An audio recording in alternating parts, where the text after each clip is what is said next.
This is an important site for the Bronx. For many years, it has been discussed. And of course, you see the size of it is the biggest armory probably in the country. This neighborhood got really hammered by the pandemic.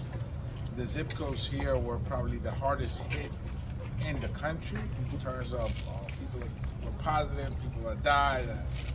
And so in many ways, this is a site that could prove to be a symbol of how we come back from the pandemic. I think it has a national implication, what we can do here, if not international. It goes 7 stories down, and 3 other stories are underwater because the reservoir goes underneath it. Part of it is landmark. The city just began a new RFP process.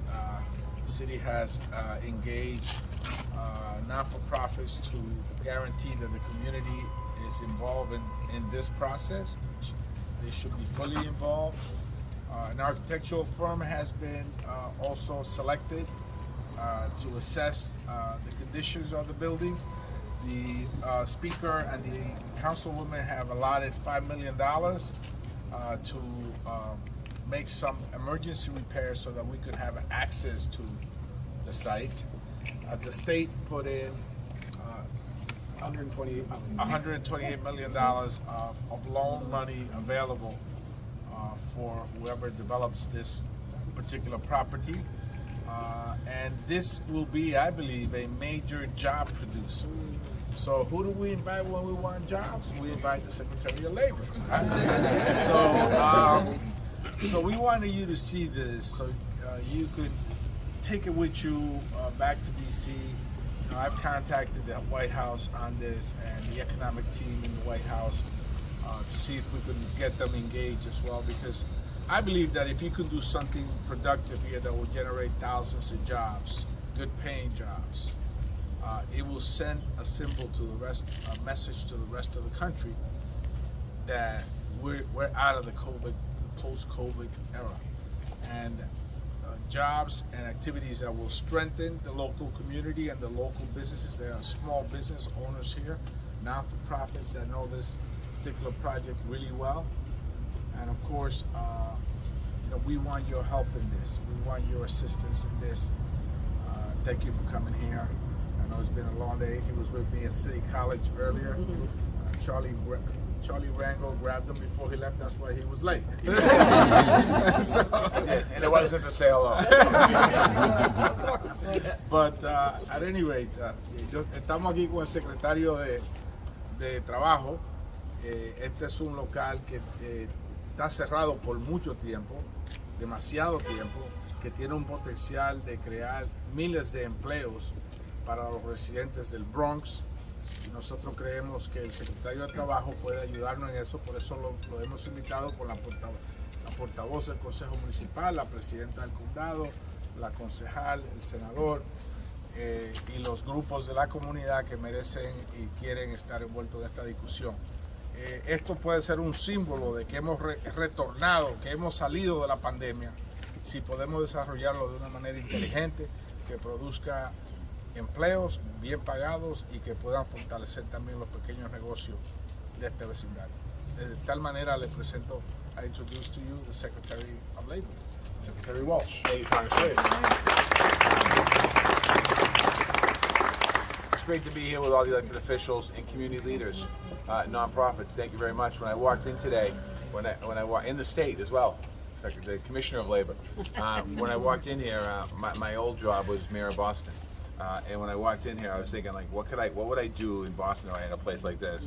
And I think that whatever it might be, whatever ends up being happening, there has to be, as the Congressman said, probably a component of job training, workforce development here in this facility here. And certainly the Department of Labor will partner with the city of New York, with the elected officials, with folks here in the Bronx to talk about how do we create good training programs, whatever's here. I know it's going to go out to bid, or it went out to bid, it's going to be out in bid. That process I know is a little different, it happens, but I think when you have like a diamond in the middle of a neighborhood this big, in the community, you don't have spaces like this. And even though it might seem like an eyesore, I guess, for some people, or a black hole, right? Black hole for years is empty. It's really an opportunity, and I think that's such a unique opportunity. And so, whatever we can do, Mr. Congressman, with you, with the governor, we absolutely, I'm 100% in the council and the legislature, all the folks that are here. I'll do anything I can to be supportive of you here. I mean, it's a beautiful place. Mr. Secretary, can you create a picture of what you envision here? You're talking about possible job trainings, but for people that are watching, what specifically do you mean? I mean, is this going to be a center to train people, certain type of jobs, or is it going to be shopping centers? I mean, how do you envision this? I'm not going to speak because everyone around me will yell at me for saying something, but because it's not my name, I didn't grow up here. But I think that whatever's here, whether it's startups, whether it's nonprofits, whether it's company, whether it's manufacturing, whether it's whatever it is. I mean, there's a big bill that just passed the Senate and the House. So obviously the this CHIPS will be Act. decided by all, I would assume, right? Well, let me just. The CHIPS Act just passed. It's about bringing manufacturing back to the United States of America. We're focused on manufacturing in rural America, in the Rust Belt and other areas, and we don't always talk about manufacturing inside an inner city. I mean, you look at it, this is as big as any place in any part of the country, potentially manufacturing. There's a lot of potential here. So I think it's about bringing companies and people into the space to look and just let them know up front, whatever it is. If a big company decided to come, I'll take the whole space. Well, that's great. We might like it. But part of that, these folks over here are going to make sure there's job training, workforce development, community benefits, all of the stuff that's important for a neighborhood like this neighborhood. I grew up in Dorchester, so if I had a place like this in my neighborhood is very mixed racially. We have all kinds of people living there. We have immigrants living there. If I said, I want to listen to all the constituencies, so there's a lot of potential here. Now, I know people might say it should have been filled by now, but something, it hasn't been, and now's the right time to do it. And now we're going to hear from our speaker, Adriano Espaillat. Thank you so much, Congressman. It is such a pleasure to be here this morning. The Congressman and the Secretary really did express a lot of the greatness. We are standing in the historic Kingsbridge Armory, and to your question, the sky is really the limit to what this place can potentially be, particularly for the residents of this great district, for which my wonderful council member Pierina Sanchez actually leads this district. So the sky is the limit. We're looking forward to bringing great jobs here to this community, which has been underserved, as so many of our communities have been, in the way of employment and other things that other communities get. This is a tremendous win for this community, for actually the entire city. We look forward to continuing to partner. The council has joyously put in $5 million to make this dream a reality. So we're just very proud to be here this morning. Congratulations to all. Secretary, it's great to meet you. Well, thank you. Thank you for all that you do as well. Congressman, thank you as always. And our borough president. And our borough president, please. Thank you. Good afternoon, everyone. Welcome to the Kingsbridge Armory.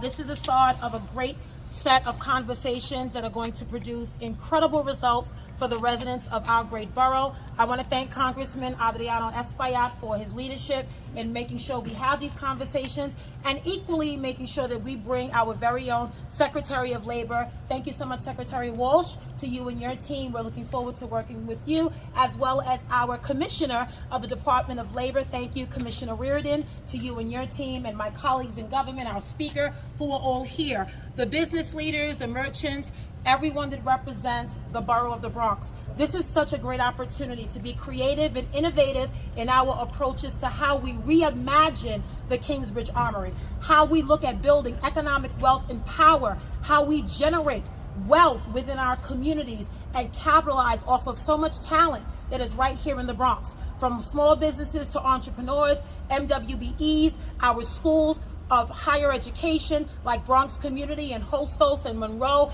and Lehman, to all of our businesses from the BID, Davidson Community Center, so many, Bronx Community College, that have done great work. This is a place that is going to be a beacon of hope and opportunity for the next generation, for the young adult that is a college graduate that wants to go into different job sectors. This is going to be something filled with great promise and potential. And as the Bronx Borough President, I look forward to working with all of you. The one thing I do want to stress is this plan is going to be led by and for the community with the elected officials. We have to emphasize that. Not the politicians, but the people. It matters. The residents that live in this Kingsbridge community that strive every day to make this better. That is why we have all levels of government, from the local, the state, and the federal, that are deeply committed to reimagining this Kingsbridge Armory. So I welcome and thank you all for being here, and certainly to our colleagues in the media, we want you to stress that this is a collaborative partnership. We are working together for the betterment of the Bronx, because we know that this is going to be a model for the entire country. And so I thank you. I welcome our secretary and our commissioner and everyone for being here. Thank you. Our Commissioner of Labor, please, if you'd like to say a couple of words. Thank you. I'm very, very happy to be here with you. This is a very exciting opportunity, and I agree, this has to be a community decision. The people who live here have to tell us what they want in this building, and anything you need from me, I'm here. Thank you. Well, thank you. This is, again, I know that for many years it's been attempted, but we're going to make this happen. We are going to make this happen. And Secretary, I know you're from Boston, but the Bronx loves you. So welcome, and then we'll start.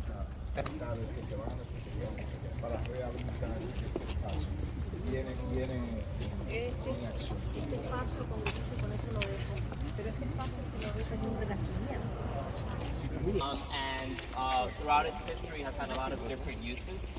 One of my favorite uses that I like to highlight is that before this, recently Amazon just filmed a season of The Marvelous Mrs. Maisel here. Don't forget the rodeos. And the rodeos.